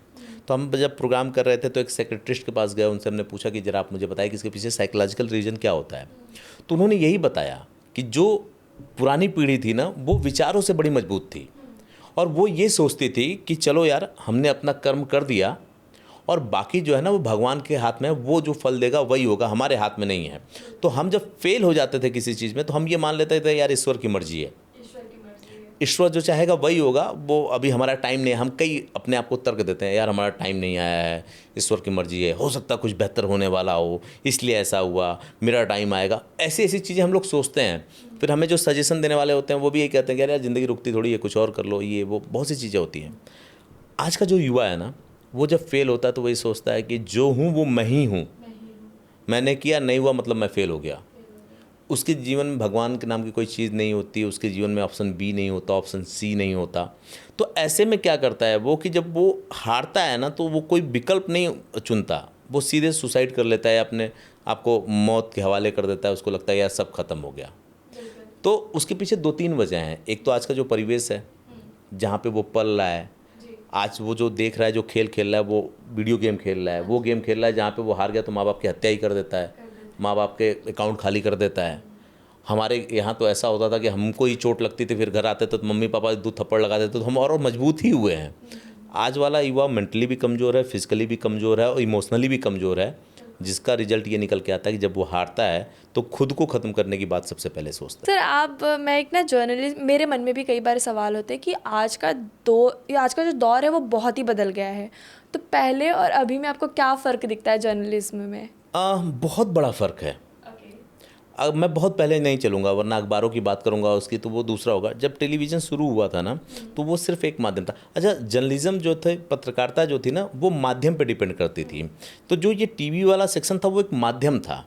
टीवी के जरिए लोग खबरें पहुंचाते थे और टीवी पे घर घर में दिखते थे तो वो सेलिब्रिटी माने जाते थे। अरे ये तो पत्रकार हैं। उसमें फिर होता था कि ये तो मंत्री जी के पास पहुंच गए, ये तो डीएम साहब के पहुंच गए, तो एसडीएम साहब के पास पहुंच गए। तो उनको ये लगता था कि अरे ये तो बहुत बड़े सेलिब्रिटी हो गए। लेकिन जब से सोशल मीडिया और डिजिटल मीडिया आया ना, आप देखेंगे वो सारी चीज़ें इधर शिफ्ट कर गई हैं। वो जब इधर शिफ्ट की तो अब जो एक सबसे बड़ा बदलाव हुआ कि जो टीवी पे बैठ के बोलने वाले लोग थे, जो कुछ भी बोल जाते थे और कोई क्वेश्चन नहीं कर पाता था, ये माध्यम आने के बाद जैसे ही वो कुछ बोलते हैं और कुछ उल्टा बोले या कुछ गलत बोले, जो जनता को पता है कि तुम गलत बोल रहे हो, तो वो सीधा सवाल करता है। तो और दूसरी चीज़ कि टीवी की नौकरियां बहुत कम हो गई हैं। टीवी के जो भ्रम थे वो दूर हो गए। सिर्फ एंकर ही बड़ा होता है, सिर्फ रिपोर्टर ही बड़ा होता है, वैसा कुछ नहीं रहा।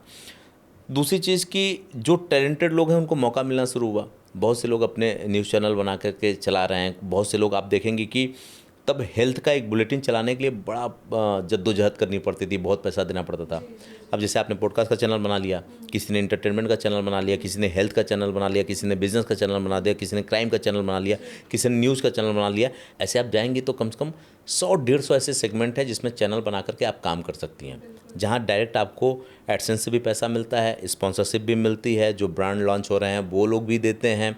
बाकी अगर दर्शक की तरफ से भी आप बहुत पॉपुलर हो गई तो वो भी आपके चैनल को पैसा दे करके देखते हैं। तो जॉब भी क्रिएट हुई हैं, माध्यम भी मजबूत हुआ है, पारदर्शी हुआ है। अगर जैसे हम आप बैठ के बात कर रहे हैं, किसी को बुरा लगेगा और नीचे आके कमेंट में लिख देगा कि ये तो ऐसे नहीं है ठीक है, वो वैसे नहीं ठीक है। तो इसलिए टीवी कमज़ोर भी हुई है, वहाँ जॉब अपॉर्चुनिटी जो वो सिमट गई है और यहाँ ये बढ़ी है। तो ये एक बहुत बड़ा अंतर है। दूसरी चीज़ की जो उनको अब तक भ्रम था ना क्रेडिबिलिटी का कि मैं ही मैं हूँ, स्वयंभू वाली बात, जो स्वयंभू बने बैठे हुए लोग थे वो धीरे धीरे ख़त्म हुआ है। और जो जनता का मतलब हस्तक्षेप है वो बढ़ने की वजह से थोड़ा सा उनकी मोनोपोली भी अपनी कम हुई है, वो जो चाहते हैं वो कर नहीं पाते। Last but not the list sir, आप जैसे कि आज के न्यूज़ पे तो भरोसा ही नहीं होता, सब टीआरपी के लिए काम कर रहे हैं, तो जब आप काम करते थे तो फिर आपके काम करने के तरीके में और आज के काम करने के तरीके में आप कौन सा डिफरेंशिएट देख सकते हैं? आप इस चीज़ को समझो कि बहुत फ़र्क नहीं, टीआरपी के लिए तब भी काम होता था, आज भी होता है। हम लोग शो भी करते हैं, हम भी चाहते हैं इस पर टीआरपी मिले और लोग इस पर शामिल हों, लेकिन एक इथिक्स होती है जो बाद में नहीं बची। जहाँ भी पैसा बड़ा हो जाएगा वहाँ बाकी सारी चीज़ें छोटी हो जाएंगी। जब हम भी काम करते थे तो हम केवल काम करते थे, जो भी काम करने वाले लोग होते हैं ना वो डिसाइडिंग फैक्टर नहीं होते। डिसाइडिंग फैक्टर कौन होता है? ऊपर होता है। वाला, ऊपर वाला मतलब जो एडिटर होता है या जो मालिक होता है, जो सीईओ होता है। हमको काम करना था, हम काम करके ला के देते थे, वहाँ पे चीज़ें होती थी, नहीं होती थी। बाद में फिर हमें लगा और वो ताकत ईश्वर ने हमें दी कि ठीक है, अगर तुमको लगता है कि नहीं वो लोग तुम्हारा कर रहे हैं तो तुम अपना ही कुछ क्रिएट करके दिखा दो। और ईश्वर ने वो ताकत दी तो हमने अपना क्रिएट कर दिया। तो वो तब भी होता था, वो आज भी होता है, वो आगे भी होता रहेगा। लेकिन इसी में कुछ लोग ऐसे निकलेंगे जो लीग से हट के चलेंगे, जो अपनी नई लकीर खींचेंगे, जो सिस्टम के साथ सेटिस्फाइड नहीं होंगे। और जब जब आप सेटिस्फाइड नहीं होते, जब जब आप संतुष्ट नहीं होते हो, तब तब आपके सामने एक नया विकल्प खड़ा होता है। बहुत बहुत धन्यवाद सर, बहुत मज़ा आया आपके साथ पॉडकास्ट करने में। एंड गाइस, अगर आपको ये एपिसोड पसंद आया है प्लीज़ लाइक करिए, शेयर करिए, सब्सक्राइब करिए और चैनल में कमेंट करना मत भूलिएगा। अगर आप एक्टर बनना चाहते हैं तो प्रोड्यूसर सर यहाँ पर हैं, उन्होंने अपने वेबसाइट का लिंक भी दिया है। तो अगर आप उन तक पहुँचना चाहते हैं, दिल्ली में है, मुंबई में है या फिर कहीं भी हैं, तो आप उनकी टीम को कनेक्ट कर सकते हैं। किसी भी तरीके का डाउट है, क्वेश्चन है, आप कमेंट बॉक्स में डालिए, हम उस क्वेश्चन को ज़रूर लेंगे। और तब तक के लिए खुश रहिए, मस्त रहिए और देखते रहिए dream podcaster. Thank you so much sir, once again. Thank you so much, आपका भी, आपने बुलाया मुझे।